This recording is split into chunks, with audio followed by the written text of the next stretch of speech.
Immediately আপনাকে দেখতে হবে। কিছু মেজার আছে যে আপনি হয়তো একদিনে সংস্কার হবে না, কিন্তু আমরা এটাকে এখন একটা মেরামতের ভিতরে নিতে হবে। আর্থসামাজিক অবস্থার পরিবর্তন না হলে আসলে কোনো সংস্কার তেমন কাজে আসে না। আপনি বলছিলেন দ্রব্যমূল্যের কথা, যে আসলে মানুষ এখন কি চায়?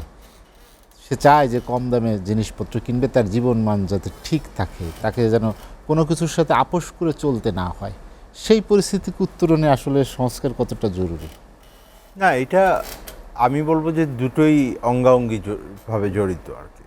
মানে আমি যেটা আপনি শুধু দ্রব্যমূল্যের কথা বলছেন, আমি সামগ্রিকভাবে অর্থনীতিতে স্থিতিশীলতার কথা বলছি। কারণ এটাও আমরা অর্থনীতির ভাষায় এটাকে একটার সাথে একটা জড়িত। যেমন মূল্যস্ফীতির সাথে আমার বৈদেশিক মুদ্রার লেনদেনের যেই অস্থিরতা আছে সেটা যুক্ত, এর সাথে আমার ব্যাংকের যেই অস্থিরতা আছে সেটাও যুক্ত। কারণ আপনাকে একটা বড় জায়গা চিন্তা করতে হবে যে প্রায় 10-11টি ব্যাংকের পরিস্থিতি বেশ খারাপ। তো সেইখানে যারা আমানতকারী আছেন তাদের একটা দুশ্চিন্তা রয়েছে, তো এটা তো যুক্ত। সুতরাং আমরা যেটা মনে করি সেটা হলো যে আপনি যদি আমরা যেটা করি যে এখন সমসাময়িক যে অবস্থা রয়েছে, বর্তমান অবস্থা রয়েছে, এইটার মধ্যে যদি স্থিতিশীলতা আনতে না পারেন, তাহলে আপনি যেই উচ্চাকাঙ্ক্ষী সংস্কার প্রস্তাবের কথা বলছেন, যেটা মজিদ ভাই বলছিলেন যে আমাদের চিন্তা করতে হবে যে আমরা কর দিব, এটা এই মনেও আমাদের একটা সংস্কার আনতে হবে। তো ওই ধরনের সংস্কার করার জন্য আমার অর্থনৈতিক উন্নয়নের জন্য সেই সেইটা করাটা কঠিন হবে। কারণ আপনার স্থিতিশীলতা না আসলে মানুষের মধ্যে অস্থিরতা থাকবে, বিভিন্ন খাতের ভিতরে অস্থিরতা থাকবে এবং সেটা চলতে থাকবে।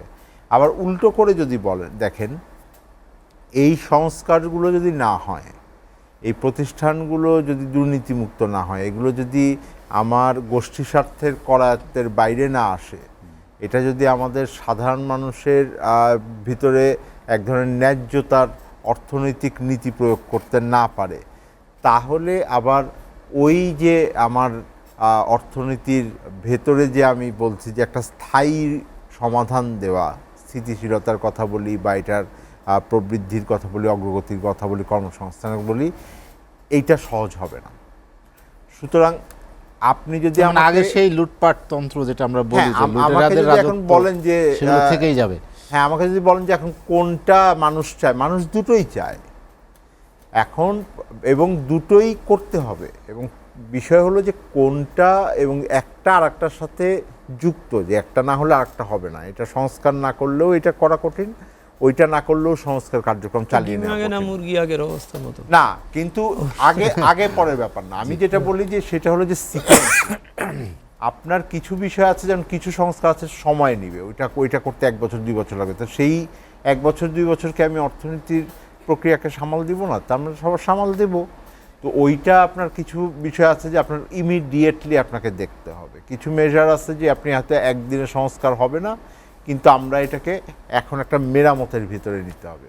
সুতরাং ওই সিকোয়েন্সিংটা দরকার, যে কোনটা আপনি ইমিডিয়েটলি আপনাকে করতে হবে। যেমন আমি মনে করি যে দ্রব্যমূল্যের বিষয়টা একটা ইমিডিয়েট সলিউশন লাগবে। এখন এটা খুব সহজ না, কারণ হলো যে এর ভেতরে আমার বড় সমস্যা হয়ে গেছে হলো যে অনেকগুলো বন্যা হয়েছে এবং সেই ধরনের একটা সাপ্লাই সাইডের একটা সমস্যা আছে। কিন্তু ওই জায়গাটায় আমার এখন কাজ করতে হবে। আমার কৃষক যেন 2বার 3বার যার ফসল মানে বপন করার পর, রোপণ করার পরেও যে তাদের যে লসটা হয়েছে, সেটার জন্য তাকে একটু প্রণোদনা দিয়ে তাকে প্রোটেক্ট করতে হবে। যেই সংস্কার কার্যক্রম আমার রাজনীতিক এবং অর্থনীতির ভিতরে চলেছে, যারা টাকা পয়সা লুটপাট করে চলে গেছেন, তারা আবার একটা বড় অংশের পণ্য সরবরাহ করত। সেই পণ্য সরবরাহ ঠিক আছে কিনা তাদের পালিয়ে যাওয়ার পরে, তাদের প্রতিষ্ঠানগুলো এখন একই রকমভাবে কাজ করতে না পারলে আমার দেশের বাজারের ভেতরে তাদের যেই পণ্য বাজার ছিল সেইটার সরবরাহ ঠিক আছে কিনা সেইটা দেখাটাও জরুরি। সুতরাং আমি মনে করি না যে এটার আপনার চয়েস করার সুযোগ আছে। আমি মনে করি যে এইটা দুটোই করতে হবে। চাইবো তো আমরা সবসময় সব ভালোগুলোই চাই একসাথে, কিন্তু সিকোয়েন্সিংয়ের ব্যাপার আছে যে আমি কোনটাতে গুরুত্ব দিব। এবং দেখেন, সরকারের কথা আমরা যখন বলি, সরকার তো আর একটা মানুষ না। তো আপনি বা আমরা শুধুমাত্র প্রধান উপদেষ্টার দিকে তাকিয়ে থাকবো, উনার সব করতে হবে, তা তো না। তো তো কেউ হয়তো একটা প্রাতিষ্ঠানিক সংস্কারের আউটলাইন করছেন, মজিদ ভাইরা কাজ করছেন, তারা হয়তো একটা এনবিআর-এর প্রাতিষ্ঠানিক সংস্কারের আউটলাইন করছেন। তার অর্থ তো এই না যে এনবিআর-এর ভেতর থেকে কর আহরণ বন্ধ থাকতে হবে। তো সুতরাং আমি মনে করি না যে জিনিসটাকে এইভাবে দেখার দরকার আছে। আমি মনে করি যে এটা সিকোয়েন্সিংয়ের ব্যাপার আছে, যে কোনোটা এরকম আছে কিনা যে এইটা না করলে ওইটা হবে কিনা, সেই জায়গাটায় দেখার ব্যাপার আছে। এবং কিন্তু দায়িত্বগুলো বন্টন করাটা জরুরি, এবং এইটার ভেতরে এক ধরনের কোঅর্ডিনেশনটা জরুরি, যে আমার একসাথে মিলে আমরা একটা এতে দ্রব্যমূল্য কমানো যাচ্ছে না, সেখানে আসলে দায়িত্ব বন্টন, দায়িত্ব পালনের দক্ষতার বিষয়টা সামনে আসছে বারে বারে, যে এখানে আসলে তাদের কি দুর্বলতার জন্যই কি দ্রব্যমূল্য মানুষ নিয়ন্ত্রণে রাখতে পারছে না। দেখেন, এখানে ওই যে বললাম যে কতগুলো বিষয় আছে, যে দায়িত্ব বন্টনের ভেতরে এখানে এখন বড় বিষয় হলো যে সাপ্লাইয়ের হিসাবটা ঠিক আছে কিনা, হ্যাঁ, এবং বা কমে আসলে এটা সাময়িকভাবে হয়তো বেড়েছে, কিন্তু 1-2 মাসের ভিতর কমে আসবে, প্রজেকশনটা দেওয়া। সুতরাং ওই জায়গাগুলো তো ইম্পর্টেন্ট। আমি যেটা মনে করি যে ডিমান্ড সাইডে হয়তো বাংলাদেশ ব্যাংক কাজ করছে না, ওনারা একটা কন্ট্রাকশনের মনিটারি পলিসির ভিতরে গেছেন, ওনারা রাশ ধরে টানার চেষ্টা করছেন, নতুন করে টাকা ছাপানো বন্ধ করেছেন, ভালো কাজ করেছেন। কিন্তু অন্যদিকে আমার যেই মানে সাপ্লাই সাইড বাড়াইতে হলে আমার কৃষি মন্ত্রণালয়ের যে কাজ, আমার বাণিজ্য মন্ত্রণালয়ের যে কাজ আছে, সেগুলোকে তো টানা দরকার। আমরা বলছি যে চাঁদাবাজি বা ওই ধরনের বিষয়গুলোকে বন্ধ করলে এখান থেকে সুবিধা হবে, কিন্তু আপনাদের তো একই সাথে মাথায় রাখতে হবে পুলিশ ঠিক মতো কাজ করছে না। এটা তো আমরা বাস্তবে রাস্তাঘাটে বের হলে দেখতে পাচ্ছি না। তো সুতরাং সেই ঘাটতিগুলো রয়েছে। আমার এই বিষয় হলো যে সেটা হলো যে নীতি নির্ধারকের বিষয় হলো যে আপনি এইটাকে কোঅর্ডিনেটটা করতে পারেন কিনা। কোনো রকম দুরভিসন্ধি বা কোনো রকম উস্কানি যেরকম তৈরি না হয়। চিন্ময় কৃষ্ণ ব্রহ্মচারীকে গ্রেফতারের মধ্য দিয়ে সেরকম কোনো ধর্মীয় বিষয় বা সর্বশেষ ধর্মীয় কার্ড খেলার চেষ্টা, যেটা অস্থিরতা তৈরি করে, সার্বিকভাবে যাতে ক্ষতিগ্রস্ত হয় কেউ, সেরকম কোনো প্রচেষ্টা কিনা? না, সেরকম পরিস্থিতি তো কিছুটা যে তৈরি হয়েছে, এটাতে তো কোনো সন্দেহ নাই। এটা তো বরং আমাদের তো ধরেন আমরা যারা সাধারণ নাগরিক আছে, আমি মনে করি বাংলাদেশের অধিকাংশ নাগরিকে এটা চায় না যে এই ধরনের একটা পরিস্থিতি তৈরি হোক। কারণ আমরা সবসময় একটা ধর্মীয় সম্প্রীতির ভিতর দিয়েই আমাদের যে ঐতিহাসিকভাবে আমরা থেকে চলে এসেছি।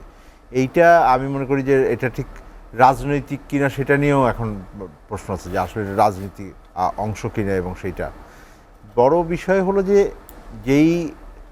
যে কোনো আন্দোলন এবং যে কোনো এই ধরনের পরিস্থিতির ভিতরে সবচাইতে বড় করে যেটা দেখা উচিত সেটা হলো যে আমার আইনের শাসনটা ঠিকমতো আছে কিনা। তো আপনি ধরেন যেই নেতাকে গ্রেফতার করা হয়েছে ইসকনের, গুরুত্বপূর্ণ হলো যে তিনি আইনের ভেতরে সুবিচার পাচ্ছেন কিনা। সুতরাং তার শুনানি, তার যে শাসন, এইটাকে একটা বড় করে রাখা। বিগত মানে 15 বছরের যেই শাসনামল নিয়ে আমরা সমালোচনা করছি, তার একটা বড় দুর্বলতা ছিল এইটা, যে কেউ আইনের শাসনে এটা সুবিচার পাবেন এই নিশ্চয়তা আমরা পাচ্ছিলাম না। একই রকমভাবে এর থেকে উদ্ভূত হয়ে যেই পরিস্থিতি এখন তৈরি হয়েছে, একজন আইনজীবীকে হত্যা করা হয়েছে, এইটার একটা খুবই দৃষ্টান্তমূলকভাবে খুবই এটা আমি মনে করি যে স্বচ্ছতার সাথে এটার বিচার হওয়া উচিত। কারণ কেউ এইভাবে একজন মানুষকে মেরে ফেলবে, এই রকম পরিস্থিতিতে তো আমরা দেশ যেতে চাই না। সুতরাং যেই বাংলাদেশের কথা আমরা বলছিলাম অগাস্ট মাসের পর থেকে, সেই বাংলাদেশের ভেতরে এই ধরনের ঘটনা খুবই অনভিপ্রেত। এবং আপনি যেটা বলছেন যে এই ধরনের ঘটনা আমাদের অর্থনীতির উপরে প্রভাব ফেলে কিনা, অবশ্যই এটা আমার অর্থনীতির ভিতরে প্রভাব ফেলে। কিন্তু তার থেকেও গুরুত্বপূর্ণ এটা হলো যে আমার শুধুমাত্র অর্থনীতি না, আমার অন্যান্য যে রাষ্ট্রীয় মর্যাদা, তার সংস্কার, তার কার্যক্রম, আমার দেশের মানুষের যে শান্তি সম্প্রীতি, তার যে আমার এক ধরনের সাধারণ জীবনযাত্রার যে প্রবাহ, সেইটাকে এটা লঙ্ঘন করছে। আমার যে কতগুলো মানুষের জীবন চলে গেল, তারা আহত হলেন, সংঘর্ষে জড়ালেন, এই ধরনের রাষ্ট্রের কথা আমরা নিঃসন্দেহে চাই না। সুতরাং সেই জায়গাগুলোতে খুবই গুরুত্বপূর্ণ হলো, আমি মনে করি যে একটা হলো আইনের শাসনটা নিশ্চিত করা, এবং 2 হলো যে তাদের ভেতরে অবশ্যই আমি মনে করি যে এখন এক ধরনের মানে সমঝোতাপূর্ণ আচরণের ভেতরেও তাদেরকে থাকতে হবে, এবং সেইটা নিশ্চিত করার ক্ষেত্রে আমার মনে হয় যে সরকারের যা যা পদক্ষেপ নেওয়া দরকার সেটা নেওয়া উচিত।